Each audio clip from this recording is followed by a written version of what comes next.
Sveikučiai! Šiandien kepam vištieną su daržovėmis ir baltu vynu. Prieskonių naudosiu gana nemažai įvairių, bet kaip visada yra druska, pipirai juodieji, taip pat čili dribsniai, petražolės, čiobreliai, česnakai bei sviestas ir alyvuogių aliejus.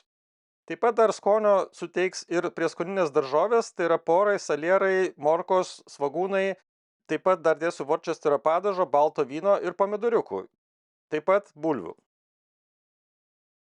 Tokį patiekalą galima daryti su bet kokia vištiena, turbūt išskyrus krūtinėlę, bet kadangi turėjau šaldytų viščiukų šaldiklyje, tai naudosiu juos. Tačiau tokiam patiekalui labai tiktų šlaunelių mėsa arba blauzdelių mėsa, gali būti ir su kaulu arba be, tai jūsų pasirinkimas.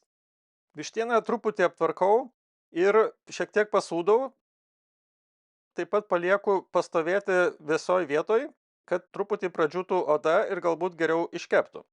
Pačią vištieną prieskoniuoju tik tai druska ir pipirais, nors galima dar į vidų būtų įdėti ir kokios citrinos, bet kadangi darysim su vynu, tai bus papildomai skonio iš pačio padažo.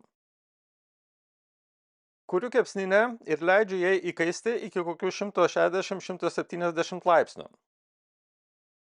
Norint papildomai daugiau rūkyto skonio ir kvapo, galima įdėti medienos pagaliuką. Kai jau viskas įkaista, į pakaitintą indą dedu aliejų ir sviestą, šiuo atveju šiek tiek perkaitinau indą, bet įdėjus prieskoninės daržovės, svagūnus ir salierus, viskas atvės ir troškinsis normalioje temperatūroje. Šiam patiekalui turbūt labiau tiktų šalotai, bet turėjau tik svagūnų, tai dedu juos, bet tikslas yra juos šiek tiek patroškinti, tam, kad jie suminkštėtų, ir taip pat salierai. Kadangi stiebai labai ilgai troškinasi, tai juos dedu iš karto ir dedu taip pat visus prieskonius. Pamažu viską patroškinu pamaišydamas, kad pasidarytų minkštesni. Nevadinu šito patiekalo troškiniu, kadangi bus skystis tik tai pačioj, kur yra svagūnai, o visa kita keps tiesiog sausai. Kai prieskoninės daržovės jau pasitroškina, dedu truputį vyno.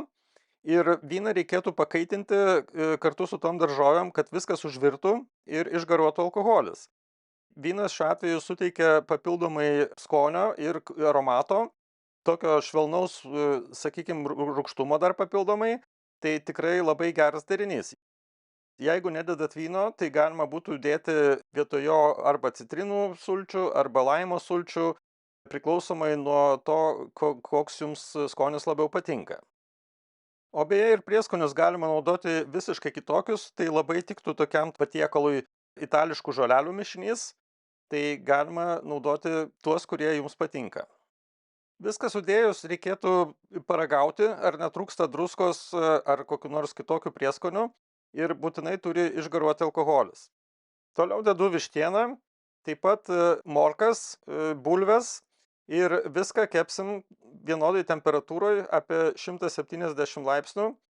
Tai jeigu dedat kitokią vištieną, gali užtrukti ilgiau arba trumpiau, todėl svarbu pasirinkti daržovių dydį tinkamai.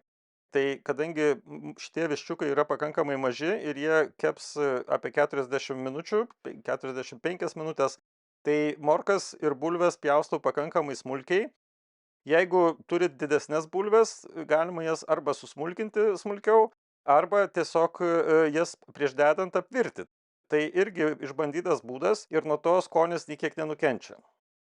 Į šį patiekalą dar dedu pomidorų, tai jie yra ne tik dėl skonio, bet ir suteikia daugiau drėgmės papildomai, kadangi jokio kito skysčio išskyrus vyną nepylėm, tai iš daržovių turėtų būti jo pakankamai, kad viso kepimo metu neišgaruotų galutinai ir nepradėtų svilti apačia. Sudėtas daržovės dar reikėtų papildomai pasūdyti ir galima uždėti pipirų, o jeigu mėgstat aštriau ir kažkokių kitokių papildomai prieskonių. Viso kepimo metu temperatūra pastovi apie 170 laipsnių. Patiekalo pagaminimo laikas priklauso nuo to, kokią jūs vištieną naudojat, bet kadangi aš čia naudoju visus viščiukus, tai pagrindinis yra rodiklis temperatūra krūtinėlėje, nuimu, kai pasiekia 74 laipsnius. Gana daug ingredientų, bet labai paprastas gaminimo būdas. Tai tikrai rekomenduoju pabandyti. Skanaus ir iki kito karto.